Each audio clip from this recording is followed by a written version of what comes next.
pulal thanza ka thu soi hi atop lampang minute khat le second som pa rukvel he alin mi kon thona lo en ve chin te antia first time of vote te khan nongai thave te u ra kep soni kan siang patane thang thak vote nei thakam buai hello ramna le mona ta na malak na zong song hau tak zia hello le congress party in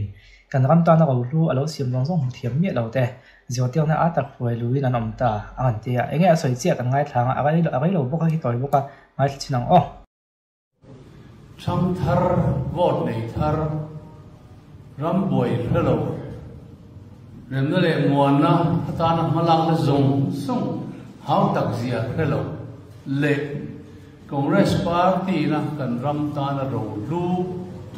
alias alo siam zong zong uthiam mi lo ten zirtir na atak a roi lui dan oma congress ni lo mnf ni lo en sina hun doni an dia ti chuan tuna het en sin turin kan in bor sai chung meka kami chin te kha ek lokang nia anni in thirna tong chonin congress pon lo ni tho nei hi mnf chau mo kan tia anin mu thatlat hi an that lo na ni ka ti ke ma chuan anin mu thada kha an thalo ve kan ti lo ma se an that lo na khlai tak ka a chan chu an that na lai zo na kha tun din huna hian Mizoram hen kam mo ani yam ti hangai to nga ya tun ma an su no lo nei that to zong ate kha chu an fak om khom mai zo man lo khoi la thil than lo ti to zong ama ka chu kan zo kam kal zel tu wa hian an thato kem ti khan en ngai nung lam pang hoi la vin lam pang an thirang hai tun ma an lo that to na hi an chuang khop ma ya chu bang chon an that lo na tun din tun to nuwa le kan hmalam hun zel tan zo kam tang kan thato kem ti da anin en man lo ne ba kan ka khia ZPM hi tun ma cheu chuan en ZPM so ka din nei la gai lo party din nei la gai lo chon ma lo that to zia sul non chui tu pon nei lem lo ma ga chu Mizoram so ka Mizoram en kol tu chuan tun ma lo that to ai ma chuan la tha zel tu kan ton din huna le kan hun lo la kal zel tu ka tha zel tu ka zo ka hi apai mo zo ka ni chu mi pui ta thin lo a tu ngai nei ti kha mi game play kha an man lo ka ni boi thla khop mai kan en sin chou do na ni chu wangin voinia hian congress na tok tu te lungoi takin en sin turin in bor sela train karinga tin chu ti ro chon hai kan en sin rei lo te a ko party anga han be mai cha om tam tam om to ni ama chu heng ko a ko hian kan ho tu te zai ngai an mani ti fim tu mai kan ni lo nan an mani be le tam te po hi kan hiam a tho me he po hi ka pom chi lo a thalo ka tia ka pom lo ni rovil kan ho tu te zai ngai kan ti fin mai lo nan thiam ta kan be ngai kan tia pa ti feeling si an la kal poina sa zo ram thana tu zo hi ngai tu ngai kan pa ti chiat pui don mai la hi chu kan zo ram ta na thado na ni kan be ngai pi zo kin ita se kan zo ram ta na that na tu ta na thok na chu an pa ti puran that pui nge yang chu ti ni lawa a pa ti that pui ni tu la be khi lo tu be dan thiam ngai kan ti fing mai ti vel mai an la boi chonin an survive ka ring che lo chu tiang ni levin he chu kan pa ti pun chia pui don ma se zo ram min na that pui don lat kan be ngai he mi zona hian I be yangu khatiang spirit kha kal pui se Mizoram mi pui thin lung chu an la le liang chu ti ni lawa kan pa ti that na tu kan pa ti lo ro pui na tu ang zo ngan ngai to chuan a ha de mai thei khati chin zong kha thu soi ni a ak chong kam chu mak ve awa han ram mangai lo thap ve o kan ho tu te zai ngai in an mani ti fing tu mai kan ni lo nan ha a han sei chok che dei po comment po hian be le dan te po kan thiam a tho me sei chun zom tu po ka khelo mak lo tu mai mak ka ti top mai kan tia ha hi tak hi a zo ka man mangai lo ti on lang dang mai le zo le na mo an huai ta chuan in mi tha tak tak an om thawang ma ga chu hemi thu soi hi an practical dan ani nga chuan zo kam mangai ni lovin party mangai ala ni zel ti kha achiang in ka khia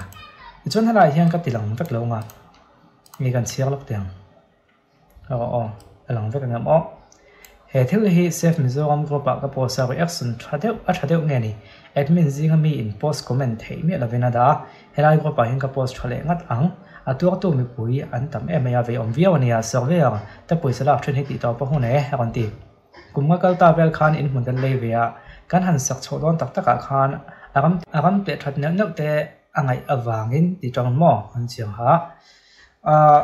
revenue officer kalin ram te that chu kan zu dira survey a pakhat min lo ditela kan han te tir tak kha chuan kha survey an kham poisa phu da tlat maya chiang sing khat vela phut sing khat kan keng tling lawa chiang sang ret kan peta ome so ka tang lo lang boxi ama na tho tu ga thu a tho man la boxi kha chu a pathian thu lovin corruption dik takani kha pa khan mi danga po ram te donin poisa la deu vekin ka ring he survey hian in le lo po nei thokop mai kanin sang na konga a in chu ong nge ni he corruption he kan so ka gal phung thau min tiam tu mi pui so ka hana bang thiam ka kan ti top nge se ka ti tak meu ani kan nei zong ti vel ni he thila hi ni an ti top tur te singa an kon soi to kha ne ya he thu hi athak a gai de lak to ka ti chu he mi ama experience on so hi a kon request ne kan chir vek phai mang pu khol bom sadal tuk chuan nom le he thil hi chui ngai tak ni na lang tlat mun khong khong atang hen survey a ten ram te that in mun te that hian an te sak te poisan la fo mai ti hi thil dik ni na lang lo sa re ta tang sing kha ver bom mi pui rong na ni na khiat lat thil dik ni na lang lo o khami an poisa la kha dik lo ne kan ti na ni ke ni point kan tong na ya kan throm tan kan ram pa chin chiana te alo re to awangin survey kan ko wan te kualan an fel nuwa chiang sang re vel ning ka khia kan te he thil hi tum ma ya thleng lo mem awm chuanin lo i soila kan ta lang theya ama ko chu zpm kan so ka tong chun he thil hi ti top tu ka ta nan kon soi pakhat kha ne ya ma ko tu na na ka kal pu kan yam ti kha khela ke ni kan van na ya kan ram pakhat kan te tir na chuanin an survey ka fel khop me poisa em mangai lo ama ko chu lunch vel kan ei to te kha chu lo wa se vela han ti chau zo kan kha chu tung nge akan ngai ta akan pa poisa pek khan ti dam lo he thila hi atu ga ngai na hi dom to poisa pek to hi tu ga ngai na hi hi zpm so ka kan so ka te han kan ti to pang hi ti to pangai tia ma an lak tum na kan ning ka khia helai pai na experience so hi kum ga kal ta vel me dei ni to wa kum ga ta vel han in hon kan lei ve a kan han sak chodon tak taka chuan ti ang ti kan sak nge kon soi lo wa amai ro chu apoi mo zo ka chun zpm an so ka tang hian he thil thi ala thleng rangen tilai zo ka kha a thlen rang chuan hi chu azia vi anganiang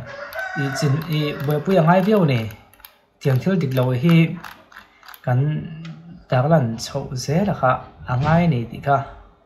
kan